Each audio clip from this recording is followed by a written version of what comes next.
আমরা এখানে সমবেত হয়েছি কমরেড বিমল সিনহার প্রতি শ্রদ্ধা জানানোর জন্য।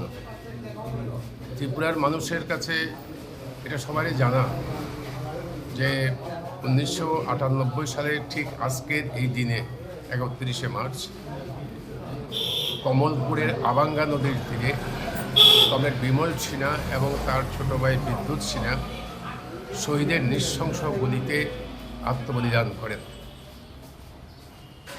সন্ত্রাসবাদীরা তাকে খুন করেছে এবং সেই সময়তে সন্ত্রাসবাদের বিরুদ্ধে লড়াই করতে গিয়ে ভারতের কমিউনিস্ট পার্টি, মার্ক্সবাদী, উপজাতি গণমুক্তি পরিষদ, TYFF অনেক কমরেড আমাদের শহীদ হয়েছেন।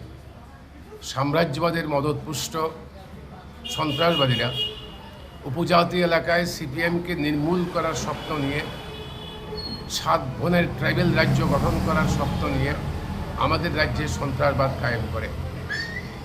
কারণ বিমল সিনহা এই সন্ত্রাসবাদের বিরুদ্ধে লড়াইতে অন্যতম প্রধান নেতা।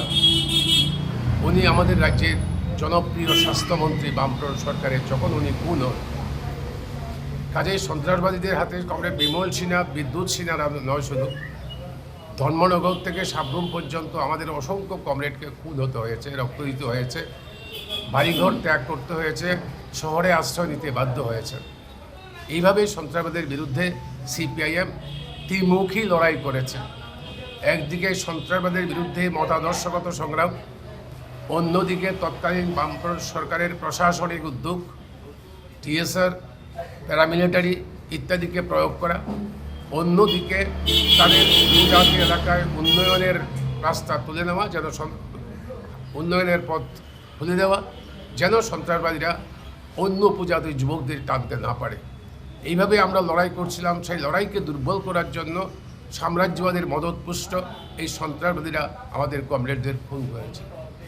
আমরা আজকের দিনে কমরেড বিমল সিনহাকে সম্মান জানাচ্ছি, শ্রদ্ধা জানাচ্ছি এবং সন্ত্রাসবাদীরা আজও তারা ইতস্তত বিক্ষিপ্তভাবে বিদেশের মাটিতে ঘাঁটি করে আজও এই সন্ত্রাসের বাতাবরণ তৈরি করবার চেষ্টা করছে। তাদের বিরুদ্ধে অবিরাম জাতি উপজাতি ঐক্য, উপজাতিদের সার্বিক মঙ্গল, তার জন্য আমাদের লড়তে হবে। আমরা লড়ছি।